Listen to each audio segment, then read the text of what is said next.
was a disappointing game for most Ghanaians who watched the game between Portugal and the Black Stars of Ghana at Stadium 974 as referee from the United States of America, Iftar Ismail, was the highlight on the day. Portugal beats Ghana by 3-2 as Cristiano Ronaldo Aveiro de Santos became the first player to score in 5 consecutive FIFA World Cup. There is Jordan Ayew, there is Otuado, Kudus Mohamed substitution, and a lot have come up after the game. And that is why we are here on GhanaWeb Mundial to review the game between Portugal and Ghana. My name is Joel Leshan and welcome to another edition of GhanaWeb Mundial. We go for a quick break. When we come back, we listen to what Ghanaians at Stadium 974 and the Portuguese fans had to say, and then we go straight to my guest.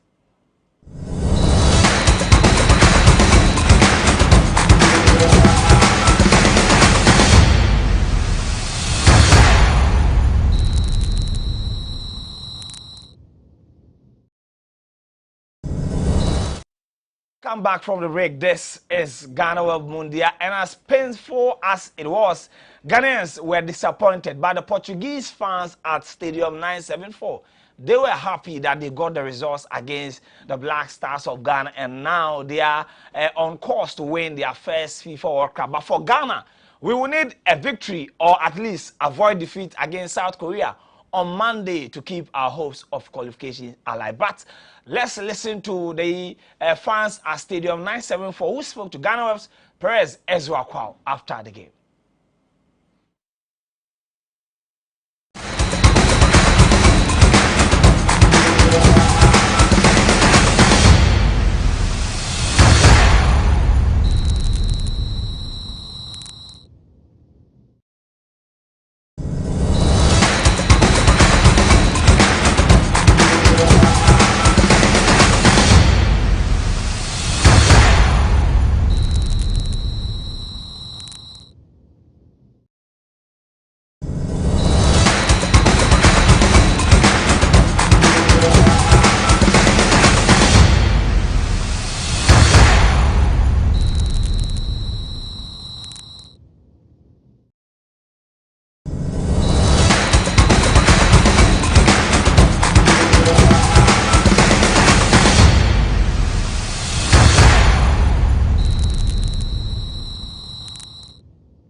So welcome. My colleague Emmanuel Enin joins me for the review discussion. Ima, good morning. How are you feeling? I'm not feeling any better after yesterday's game. I think I had a disappointing night. I was hopeful that the Black Stars would at least get a draw from the game, but it couldn't happen. And the way we lost the game makes it really painful. And I mean, I'm still yet to recover from that defeat.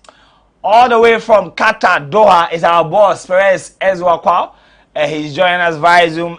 Perez, how are you doing?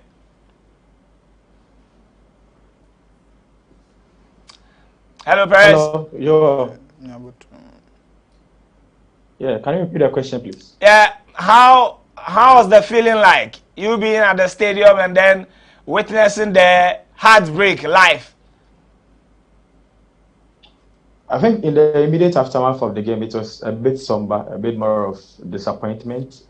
People were like, this was a game that could have picked a lot from. But again, when you speak to Ghanaians, some of them who were even German after the game, they feel like the players gave their all. There were a few technical and as well as issues on some players, but they feel like the players gave their all. But Coach Otuado also made some changes. But most importantly, the referee, they feel gave us a raw deal on the day, and that's why we lost the game. So based on the performance, there is quite hopes are high that in the subsequent game the Black Stars will come and do it because they feel one, Otuado will correct his mistakes, and two, maybe in the game against South Korea we'll get favorable refereeing. But this morning in the camp, I've seen some of the supporters speaking to some media colleagues as well, and we are all hopeful that based on what we saw yesterday, once we go against South Korea, the players and Coach Otuado will address the few mistakes that they made, and we should be able to scale past Uruguay and South Korea and make it to the next stage of the competition. So it's a bit more of disappointment, but we are hopeful. But in terms of the spirits, they are high. They are confident that the performance, with this kind of performance, we are going to go in the next round. So we are disappointed just for the game, but on the overall performance of the team, we are hopeful that the supporters are also hopeful that the Black Stars will advance to the next round. All right, so let me ask you this. Those of us who are in Ghana, we saw the atmosphere in town when Joseph Adamafio spoke to a couple of fans at Circle. They were really hopeful. Their morale was high that we are going to beat the Portuguese. And in their words, we will make them explain what they were doing on our shores in the 15th century. Going into the game, was that the same atmosphere you were getting from the Ghanaians there? See, the atmosphere prior to the game, and I'm sure people who follow Ghana on our various social media platforms have seen some of the videos that we sent. It was crazy. I mean, the drama here, the excitement. The Ghanaians were really, really confident. Their confidence was up the roof. They felt like, of course, Portugal had the start, but we had a team, and we are going to do well. Even within the stadium, in as much as Portugal were loud, but Ghana were louder. All over the place were singing Jama, were praying, BB, BC, and all the other things. So, in terms of belief, in terms of morale, I don't know where the Ghanaians got that from. Maybe coming on the back of that Switzerland game, we all thought we were going to get something from this game, but confidence was high. Trust me. I mean, we saw celebrities like Yao Dabo and a whole lot of people here who were jamming, who were just part of the whole excitement. They were in the stands as well. Ghanaians were the louder of the two supporters. There were a few moments where the Portuguese Charlie, with the Mexican wave and they are clapping. They made me shake, and I'm sure some of the few players got some players got some jitters. But overall, Ghanaians were really, really confident, especially after the first half where we were able to keep them at bay and ensure that they did not score. Once we went into that break, many of us came out like the Portuguese were going to get frustrated and we're going to get something out of that game. I still think that, but for the referee and a few, minor decisions, would have picked at least a point from it. But I don't, in terms of the morale, in terms of the environment here in Ghana prior to the game, it was really, really high and the confidence was up the roof. You've had Perez and then painted the picture for us to see the atmosphere at the stadium on the day. Let me ask you first, what was your general impression on the game before we go to the specific issues that we've even raised today on GhanaWeb.com? Me wearing Ghana jersey means I was really, really proud of the team. For the first time in so many years, I think I saw a team that were ready to give everything out. They left everything on the pitch. They fought for the country. They put the country first.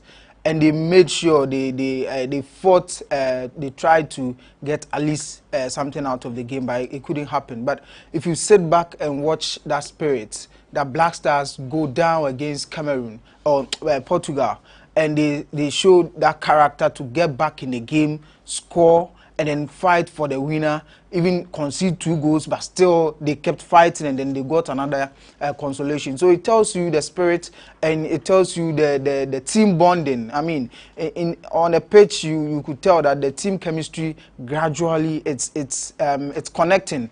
And I feel like we are on the verge of getting our golden generation after the Abedi Pele's faded out. So I think with the young crop of players in the team, in the years to come, when we keep the core of the team, I think we are going to be a superb side, and I mean we will restore the love. The love is back for me.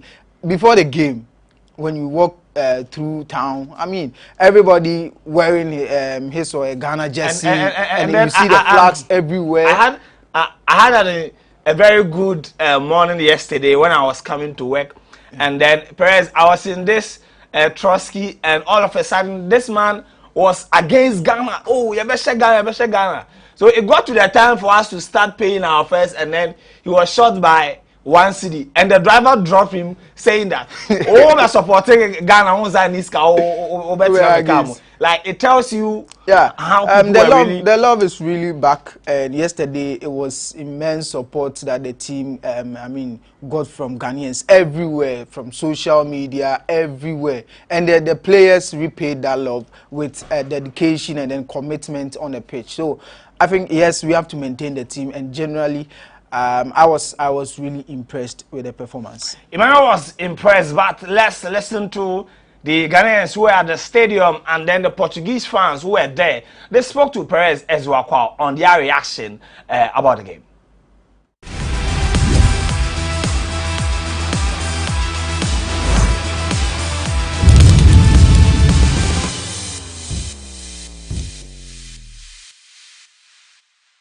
I read that not from the start. First 15 minutes I didn't watch, but upon the match that I've watched today, Ghana did very well, but they have to improve. And there's something I want to talk about the coach. The selection was not good for me because bringing the day Ayu is aged now. So now, you see, after he changed the ball that he brought, the boy even scored a goal. So it's like, start by those guys. They are very, very good. You know. Which player plays to perform for you?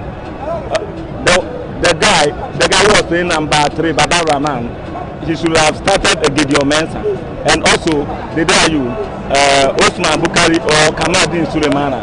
It will be best. I mean, match with young coach now, Amaya Lusu. Yeah, because me share more than one. Now, players will be able or cherry changes. And a second, Baba Rahman say ordinary start here, no, also or your mistake, and now Tama Oyi Kudus was wrong because that time not Kudus the creative chances for Ghana. Tama Oyi no now wrong. Or the Jordan the buy Jordan producing now or the Jordan boy no, and also Nanya echo you do the with the Subobo your coach and I'm going to ball.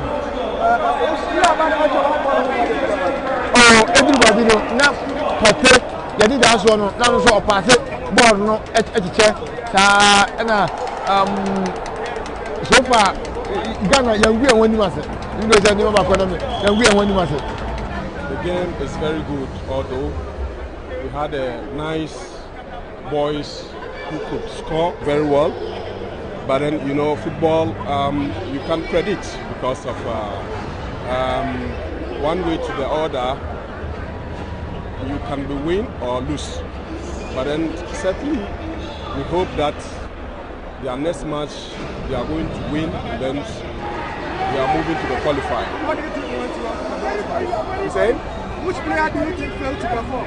As for me, I don't see any player who they all did very well. You know, the coach intentionally changed that changing, meaning that he could the players can perform very well. I don't see anything. What we have to do is cheer them up and then make sure that the next game they're gonna win. In fact, I think we have to give glory to the Almighty God for bringing us this far. I believe the Stars played very well, but that was not just on our side. That is not to give up. We will go and prepare and then come back again. Ghanaians. Which player do you think disappointed on the day? At the moment, I really don't want to mention them. I know some of them really perform. A lot of them perform, but that's, in fact, the yellow really hurts me. It really hurts me, and I'm so disappointed. Not in the footballer, but the referee.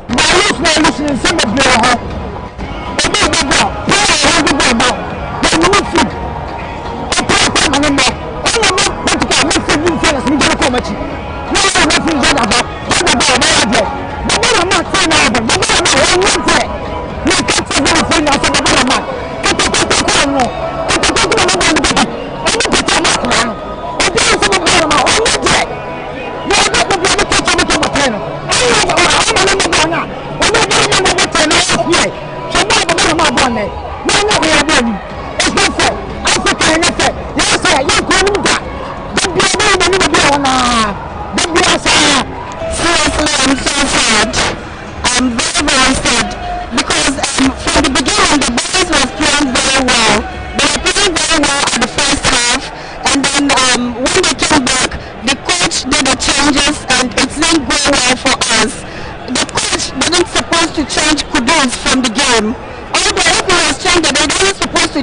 this from the game. He changed Kudus and bring the other players, and we lost totally. We lost. In fact, I'm not happy at all. Which players failed to perform for you?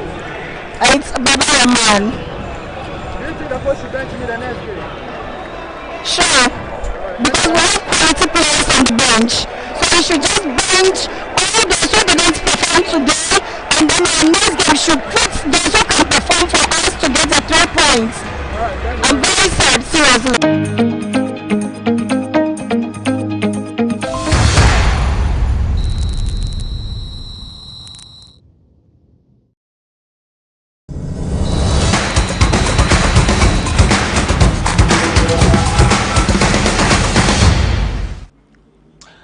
You saw the reactions of fans at the stadium. The Portuguese were happy, and then Ghanaians were disappointed, officiating and all that.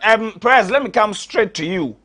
Now, for the first time in a very long time, that Black Stars were about to play a game, and Ghanaians saw the lineup, and they were happy.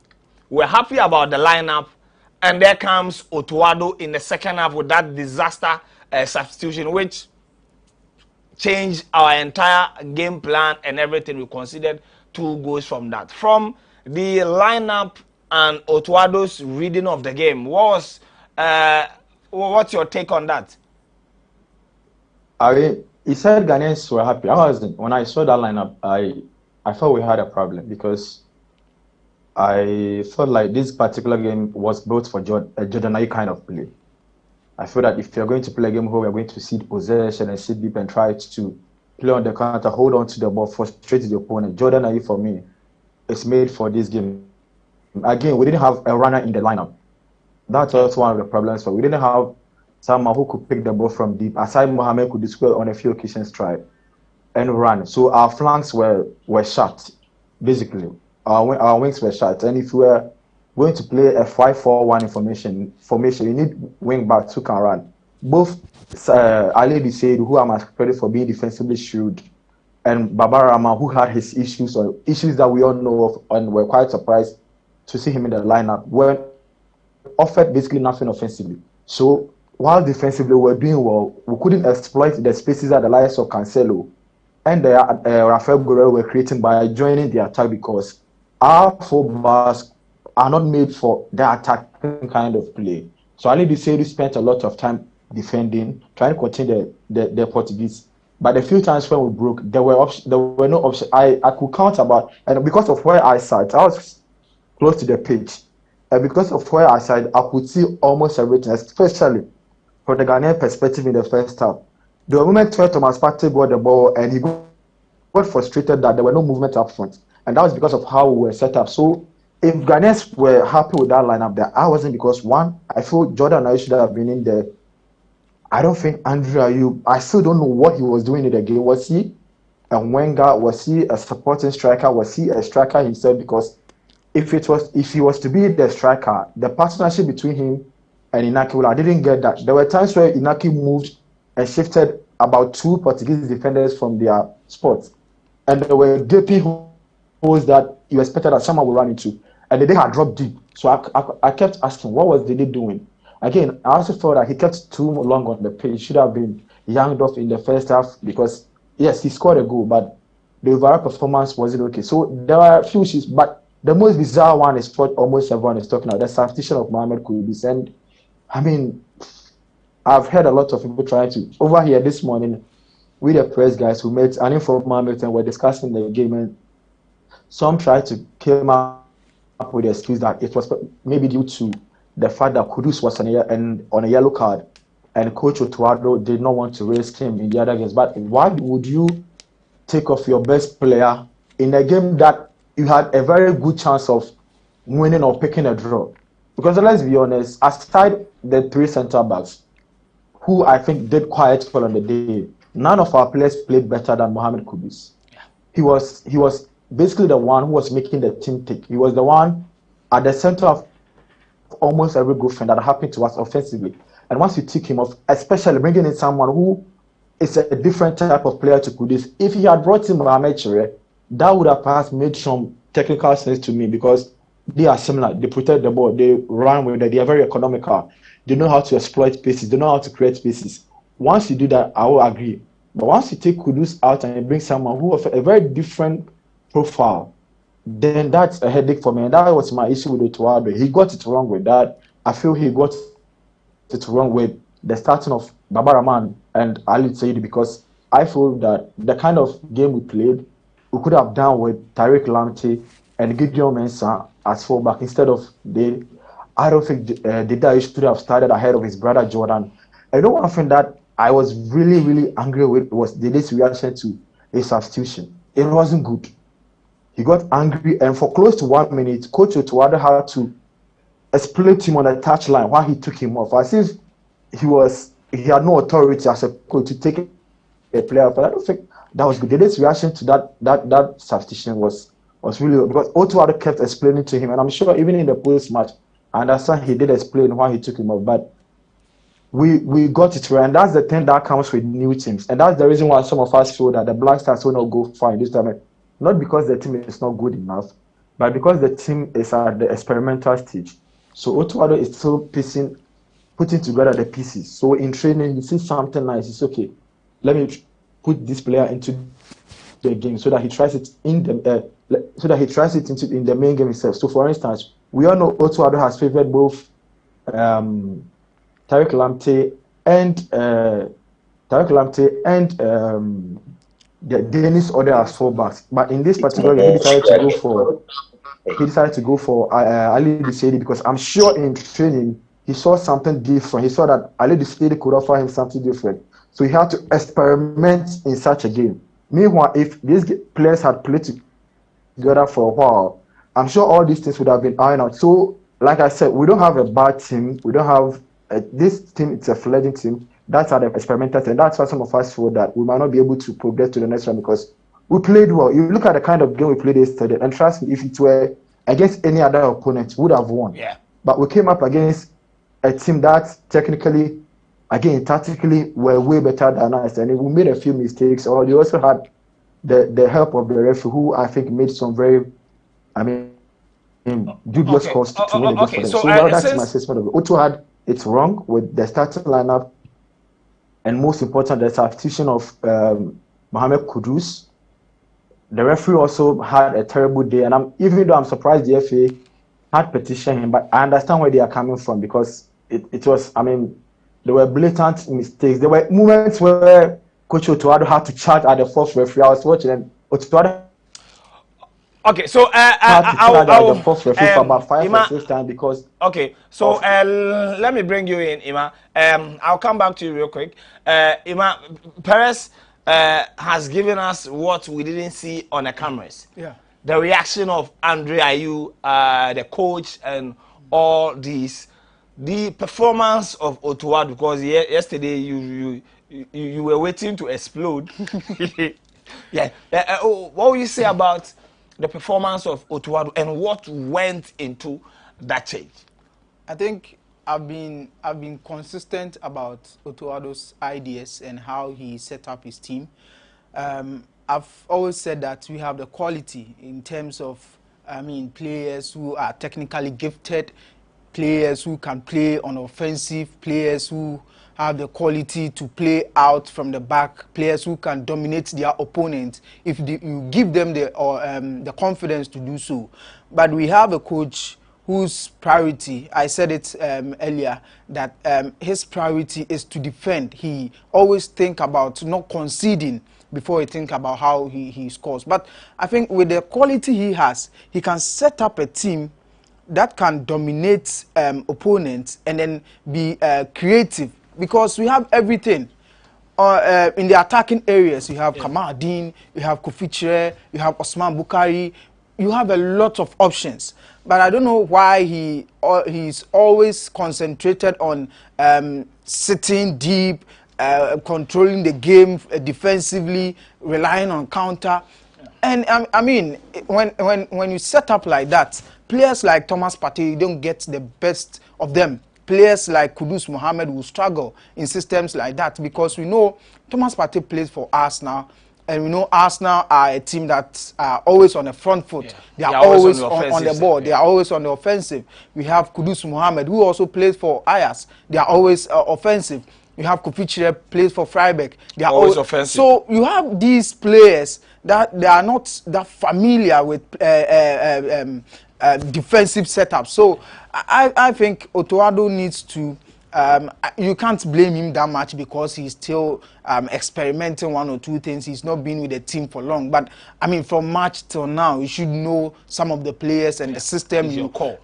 I mean, I was talking about how Ghana can progress from the group stage. Yeah. And one thing I made mention of was Otuado being certain with his system. And it still seemed like he's not settled yet. And he goes into the game depending on the opponent. For yesterday's game, lining up in a 5-4-1 system, I thought it was a 3-back. But actually, we were playing 5-4-3-1, sitting deep.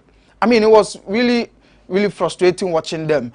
And yes, I liked the decision to play Salisu or Salis Seidu on the right side, Alidu Seidu. But rewatching the game and what Tariq Lamptey did after he came on, I think Tariq Lamptey would have done better.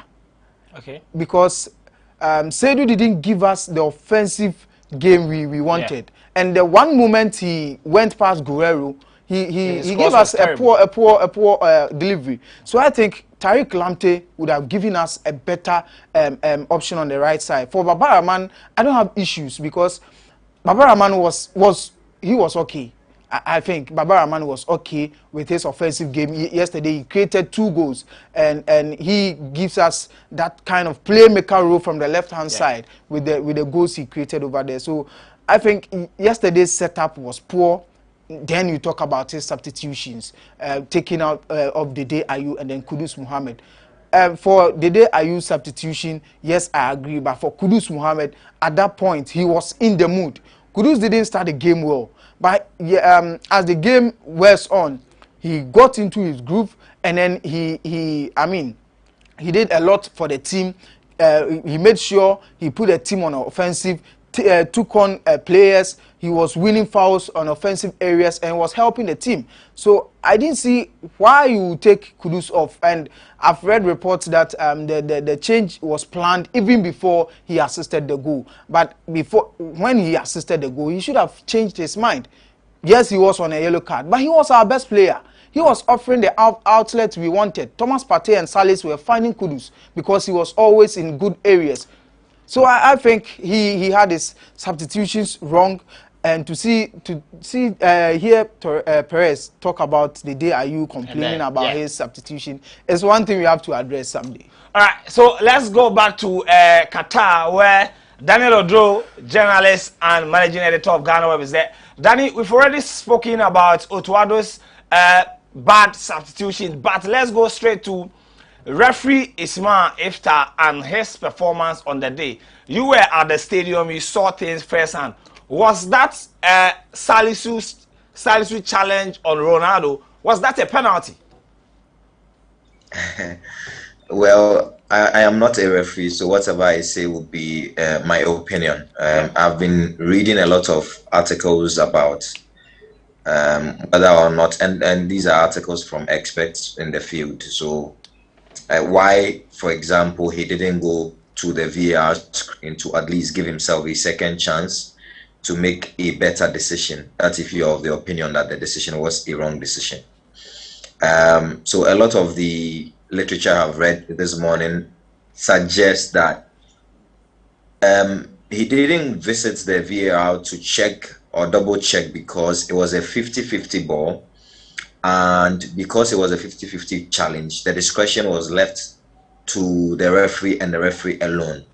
And the explanation is that he could have given a penalty if he deemed it strong enough, and as well could have also waived it off as a penalty if he thought that there wasn't a lot in the push and the tackle. But the decision rests solely in the bosom of the referee. He decided that there was a lot of contact or enough contact for him to take the penalty, which is why the protestation and the concerns by the players and the officials were not heeded to by the referee. The expert I read from believed that because it was a 50-50 challenge, the referee had the final decision to make, and the VAR was not going to intervene in that decision. It's the same for when Ali Dusedu confronted João Felix with a headbutt of assault. So yes, that's the conclusion. I felt it was rather soft. Was there a push? Was there a challenge? Yes, there was a challenge in the box, but I would describe it as a soft penalty. All right, so you describe it as a soft penalty. Already, English referee Mike Dean has stated that the VAR official should have invited the referee to come and have a second look. There are other incidents in the game that we were hoping that at least the VAR will give us a perfect picture for us to see. Especially with Rafael Leao's goal. We think that it was similar to what Enna Valencia's first goal against Qatar, where they showed us the VAR and then we saw that his right foot was beyond all the other players. And there was the incident of Inaki Williams where the still pictures we got after the game, it was clear that goalkeeper Costa tipped him small. That's why the second time he was trying to get on his feet, he couldn't really get the momentum and then shoot the game. In general, what's this performance with the VAR and then the referee? Because we've heard that the GFA, they've already written a petition to FIFA to review the performance of the officials on the day. Okay, so first I'll start from your last point. I've been trying to speak to the officials I know within the FA. Nobody has confirmed to me that they have sent an official complaints about the performance of the referee. I know there are a lot of rumors in the media, but I, as I said, cannot officially confirm that they have done that. But yes, we have heard that. In terms of the incident on Inaki and also the João Felix goal, like I said, we have to stick to the fact because of our jobs, and sometimes you don't want to blur the lines between patriotism and being a professional. I thought, yes, there was an infringement on Inaki. The question is whether it was enough for the referee to call for a penalty in that incident. Was João Felix's goal an offside? I've seen some of the still pictures. Sometimes the referee has to make a decision in a split second, unless he's in doubt when he can consult with the VAR.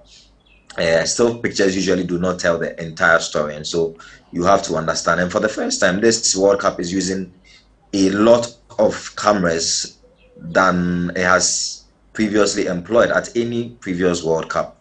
The angles, which is why you saw the Enna Valencia, and that's the example that you gave, the Enna Valencia one, which was a very close call, but the camera angles were such that you couldn't escape it.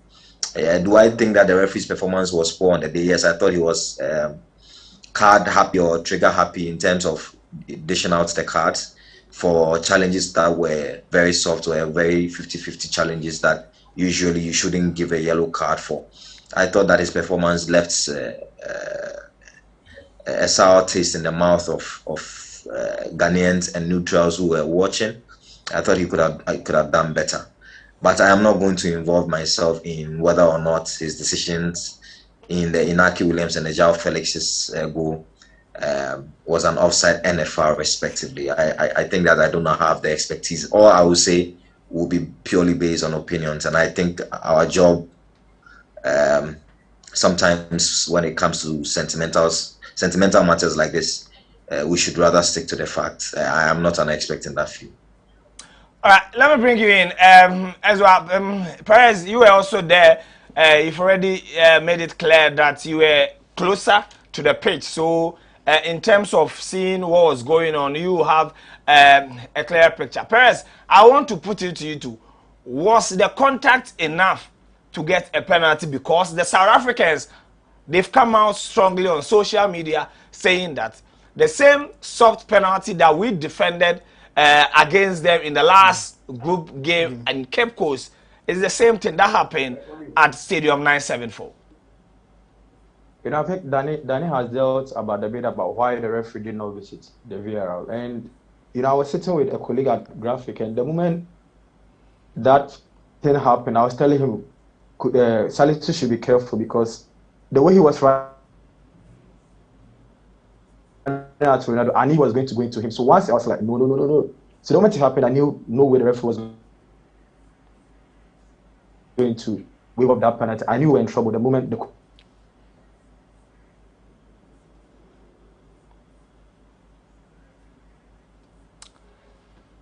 collision happened. But you see, that's the reason why the referee, Mohamed Salisu actually had them. So this one I've been watching videos, and there's one where for legendary Premier League referee Mike Dean was analyzing the incident, and Salisu actually had the ball before clashing with Ronaldo. So he had the ball first, and once he had the ball first, he should actually been awarded a foul, and not the other way around. If it was a collision, if it was a mere collision, then the argument that it was 50-50, so could make sense or could suffice. But in this case, when you watch replay carefully, which the referee could have had if he opted to go to VAR, Mohamed Salisu had the first touch of the ball before Ronaldo. Yeah. So clearly, Ghana were offered a raw deal, and those are the words of Mike Dean. He said Ghana was offered a raw deal because he feels that once Salisu had the first touch of the ball, and once it wasn't that blatant, as in we are saying that it's 50-50, the referee should have visited VAR and say, okay, let me have another look at this. But the referee did not, and that wasn't the only time. As I mentioned earlier, there were instances in the game where Otuado was very, very furious. He charged at the female fourth referee because he thought that the referee was card happy. Almost every incident that involved the Ghanaian player, he flashed the card. But whenever it got to do with the Portuguese, there were times when Partey and Dede had to call him aside and speak to him that, hey, referee, I don't know what the kind of, but I'm sure the conversation with the referee, we're not happy with how you are refereeing this game. So those are some of the incidents that happened in the game. Again, there is the issue of the Inaki Williams, where some of us feel that the referee once again should have consulted you. I don't know whether the referee has issues with VAR, maybe Charlie, then VAR gets some issues, so you need to check. But the referee on the day, I mean, based on replays and based on seen so far, was not the best. All right, it was not the best, but before I come to Ima in the studio, Ima, me and you, we are in Accra, so let's talk to our bloggers in Qatar. Now, in our game against South Korea on Monday, we need to avoid defeat, and if we draw, it means that we will have to hope that Portugal beats Uruguay. But if we draw and then Uruguay also win, it means that automatically we are out of the competition. If you look at the mood in camp, the players, how they left the stadium this morning, we've seen their social media posts trying to say that they are not giving up, they are going in strongly on Monday. And you watch the game between South Korea and Uruguay. If you compare the two performances, do we have a chance on Monday?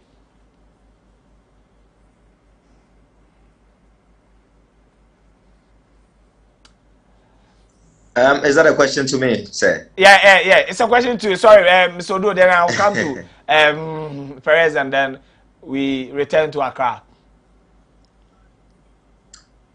Okay, so yes, when you speak to even the fans, there's a general belief that once this is out of the way, the chances are a bit better. Portugal were on paper the most difficult opponent on paper, and we give a very good account of ourselves in that game. I mean, if you are a Ghanaian, I mean, you've seen the president of the land congratulate the boys even in defeat, and a lot of reaction on social media points to the inefficiency of the referee and not the players for the defeat. I know that a few mistakes were committed and improvements would have to be made. And if you look at the pedigree of Portugal in comparison with Uruguay and South Korea, you would believe why people feel that Portugal were always going to be the most difficult opponent. That's not to underestimate South Korea. They will come in as Ghana will go into all the games as underdogs because we are the lowest ranked team at the tournaments, even ranked lower than Qatar and the likes of Iran and Saudi Arabia. So we are always going to be the underdog. But on the evidence of what we saw, on the evidence that if we cut out the mistakes and we are a bit bold enough in our offensive play, we could match any team of any quality. We will stand a chance. I believe that the players know that it's a must-win game, or a game that they cannot afford to lose. And I believe that they are going to put their hearts in order. I believe Coach Otuado is also seeing the players who played better, played well in the first game. Sometimes the first game gives a lot of jitters to players who have not played at this level before. And I believe once the first game is out of the way, the confidence will come. If they realize how they played against some of the best players in the world in the Portugal side, they would have the confidence that they can beat anybody. Sometimes you don't want that to evolve into overconfidence, because that in itself has its own problems. But I believe that Ghana realistically has a chance against South Korea and against Uruguay if they put their house in order and cut out all the mistakes, and every big player in the team turns up, because more often than not, some of the more experienced players who you expect to play better do not turn up. But I believe that the jitters will be out of the way now, and they should come good in the next game on Monday. All right. So before I let you go, Daniel Odo, quick.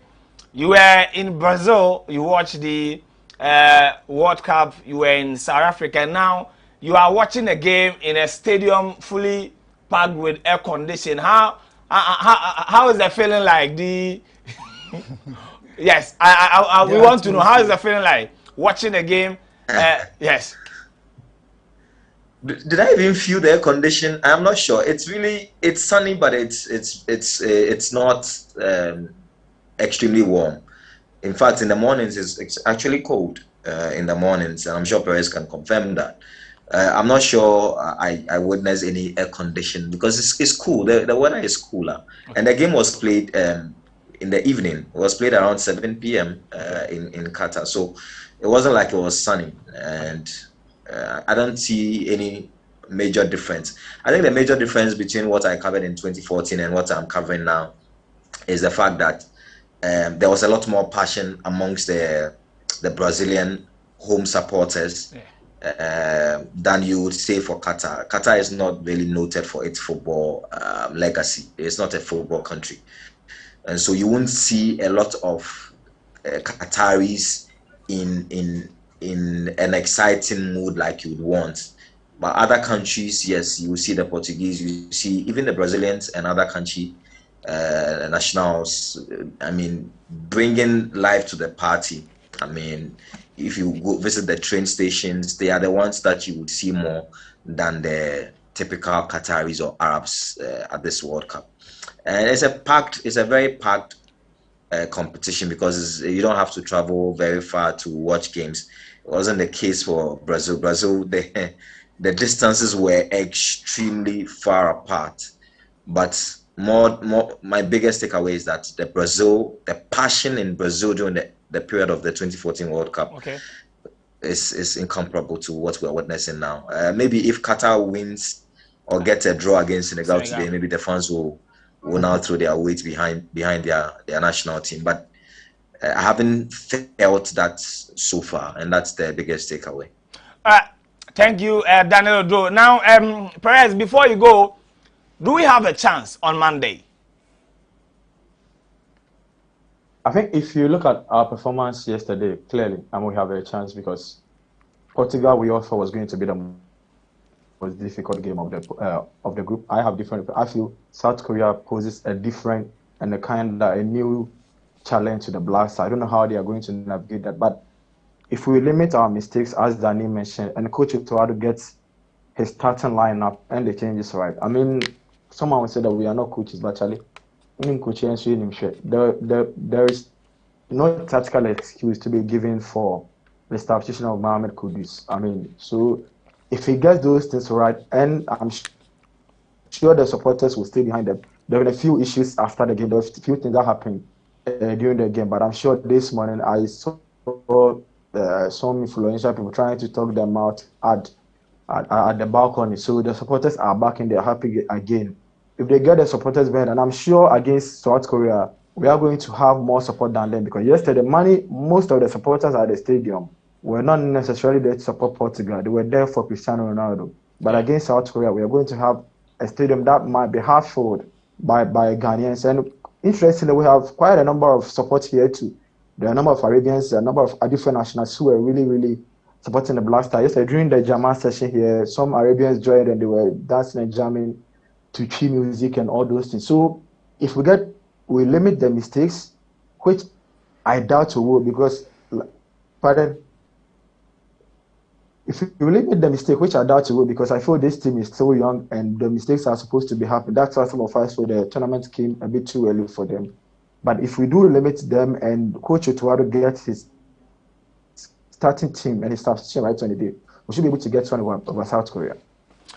Thank you very much. Perez Ezwakwa is Ghana's sports editor and then managing editor Daniel Odo. Thank you very much. Keep doing the Lost work in Qatar and bring us all the daily updates and the goodies that comes with being in Qatar.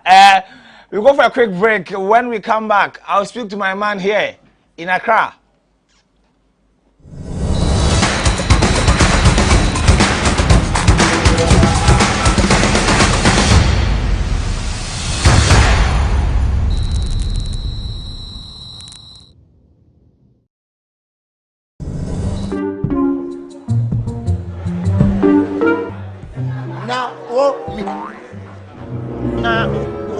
Na wo ba so nya sa say obek kanokre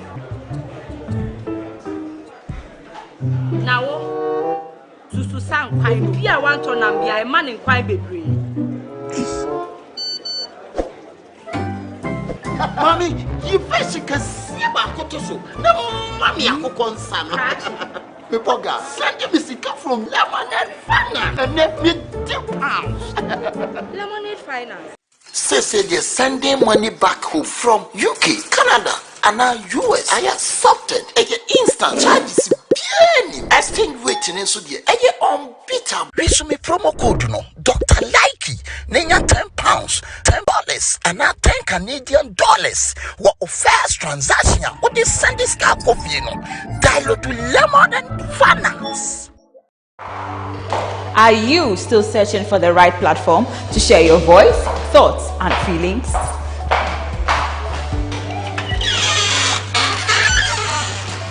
Then the GhanaWeb Reporter on the GhanaWeb app is the perfect app for you. It is Ghana's only citizen journalism and infotainment platform. Wherever you are, whatever you are doing, GhanaWeb Reporter links you up to the world.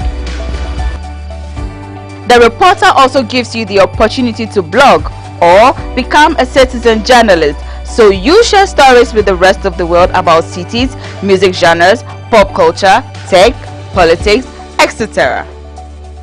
Download the GhanaWeb app from the Google Play Store or App Store on your smartphone and open it.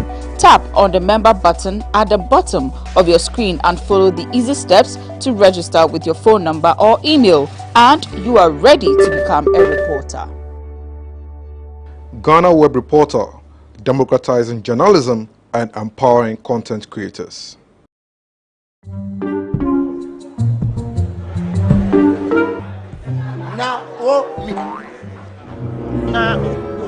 Na wo ba so nya sa say obek kanokre na wo susu san kwan bia wan to na bia e man kwan bebre mami you fish can see ba koto so na mami akoko nsa no Pepoga, send me sika from Lemonade Finance and let me £2. Lemonade Finance. Say they're sending money back home from UK, Canada, and now US. I accepted. Instant charges. Exchange waiting in Sudia. Unbeatable. Resume promo code no. Dr. Likey. Nenya £10, $10, and now $10. What first transaction? What they send this car coffee no? Dialogue to Lemonade Finance.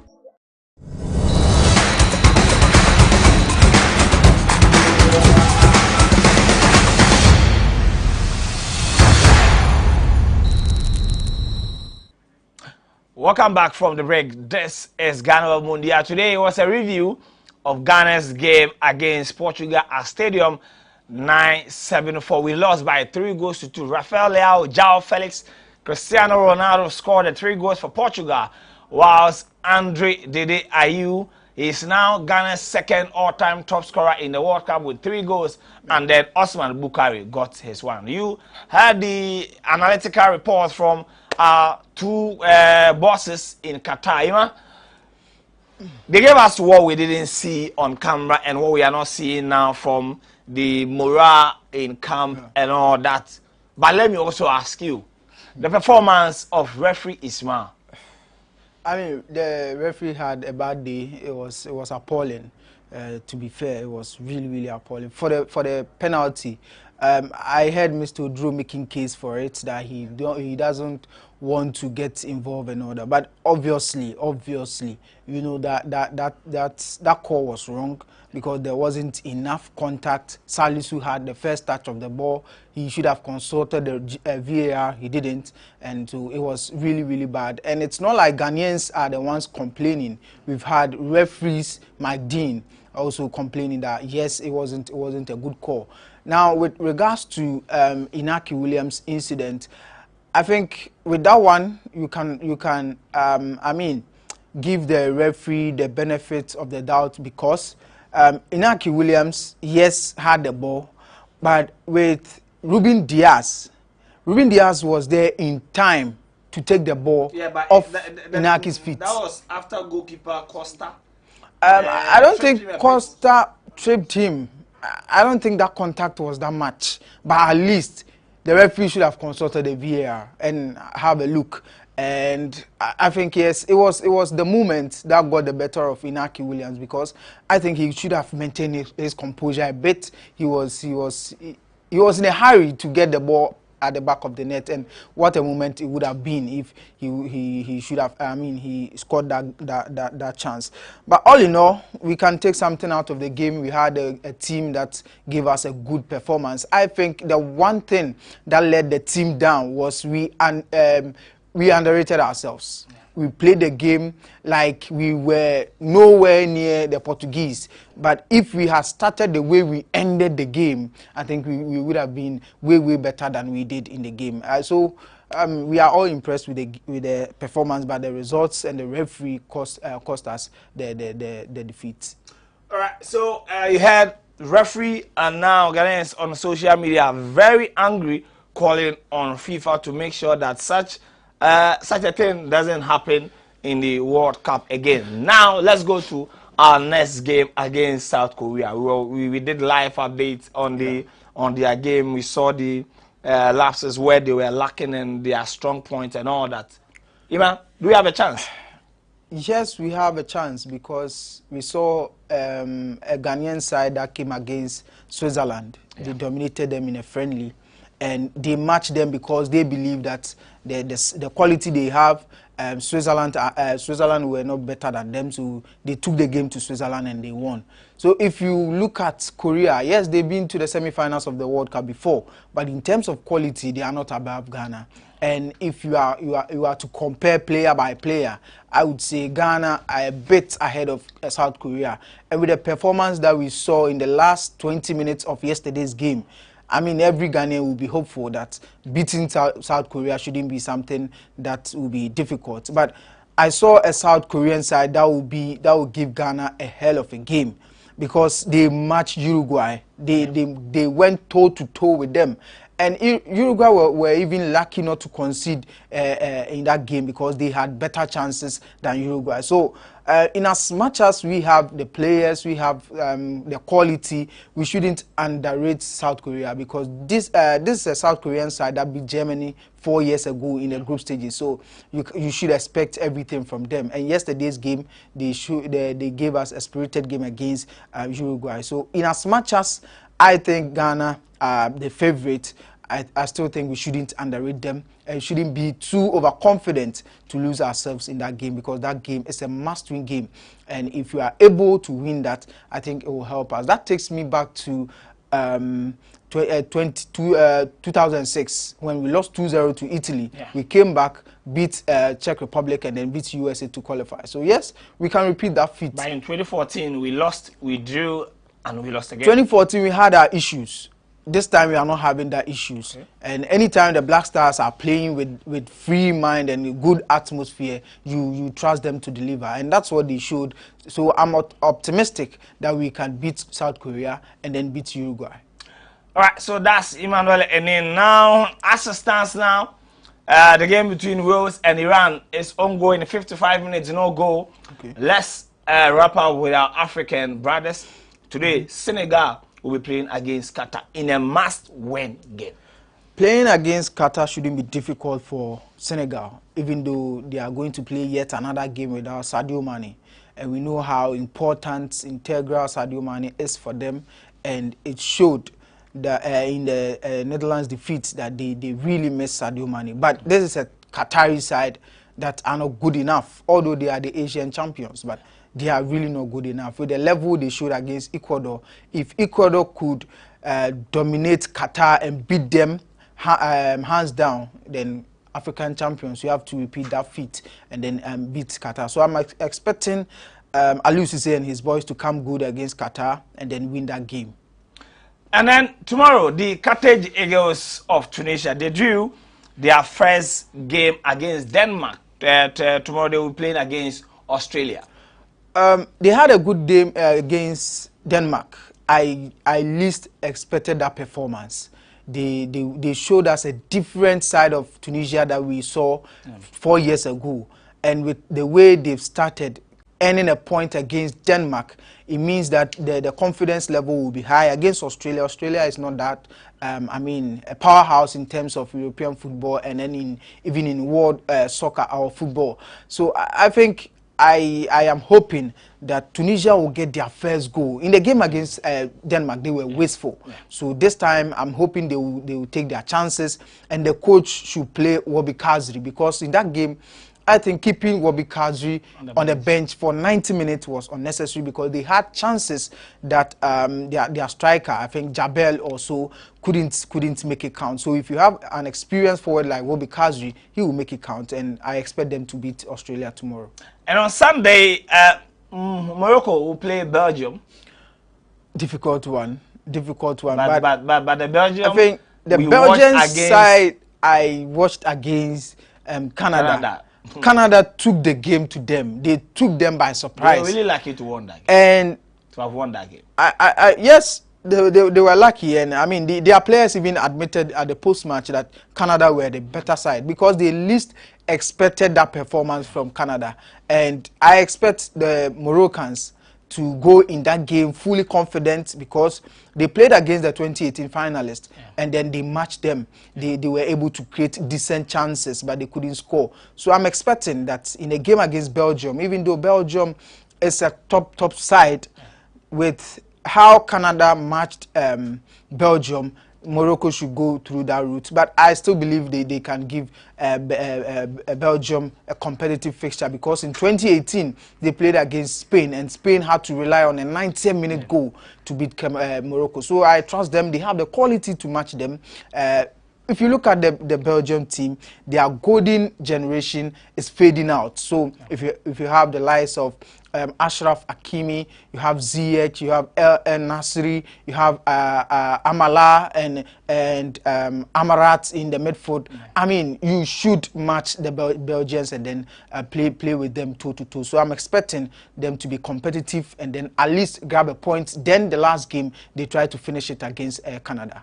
All right, so last then we wrap up on Monday, 10 a.m. before Ghana's game against South Korea will be the indomitable Lions of Cameroon, who were, I don't know the words to use for them. Their opening game was.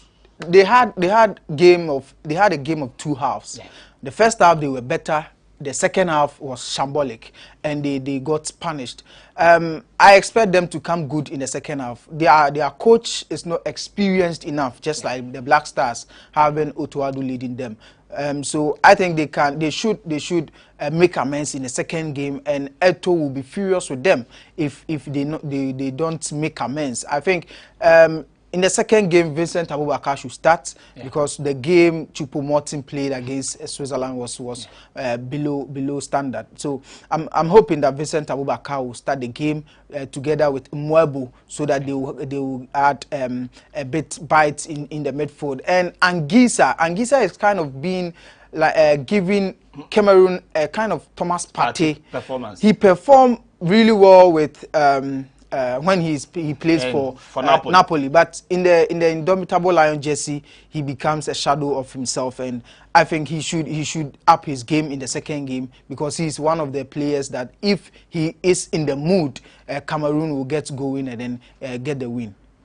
All right, so that's my colleague here at GhanaWeb, Emmanuel Enin. Earlier on, you heard from GhanaWeb managing editor Daniel Odro and then sports editor Perez Ezwakwa, who joined us on this edition of the GhanaWeb Mundial as we discuss the game that happened yesterday at Stadium 974, where the Seleções of Portugal beat the Black Stars of Ghana, kind courtesy a bad performance from American referee Ismail Iftar on the day. But we are hoping that on Monday the Black Stars can make amends, up their game and beat the South Koreans so that we can at least get our qualification hopes alive. But just as I stated yesterday, even if we qualify at the round of 16, we are going to meet the owners of the World Cup, Brazil. And yesterday we also saw what they did to Serbia. My name is Joel Leshen, and until we meet again on Monday, Matchday Live will be coming on your screen at exactly 12 p.m. Thanks very much, Mr. Kwame Ajaho Ebenezer Aka,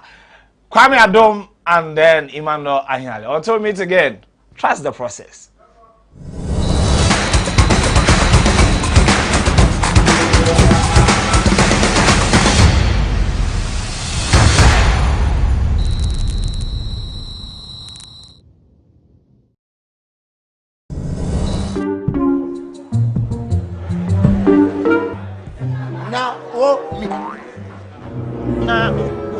Na wo ba so nya sai say obek kanokre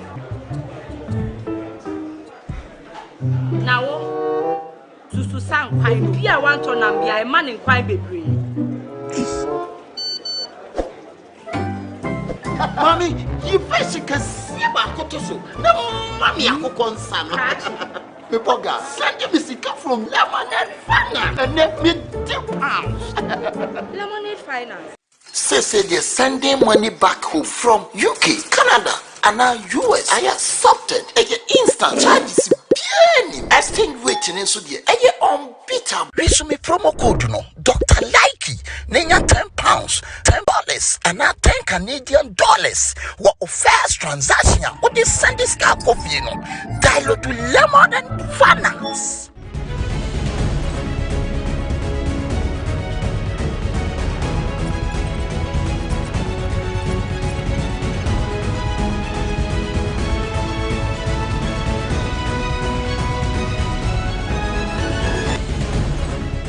The World Cup promises to be exciting, and there's no better place to catch the thrills and fun than Ghana's leading online platform, GhanaWeb.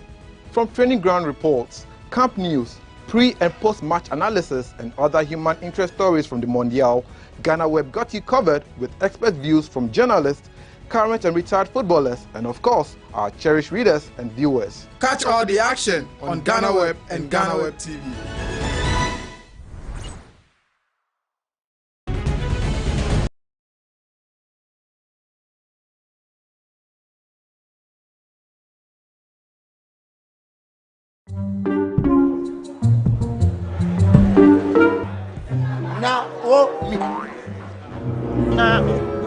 Na wo ba so nya sai say obek kanokre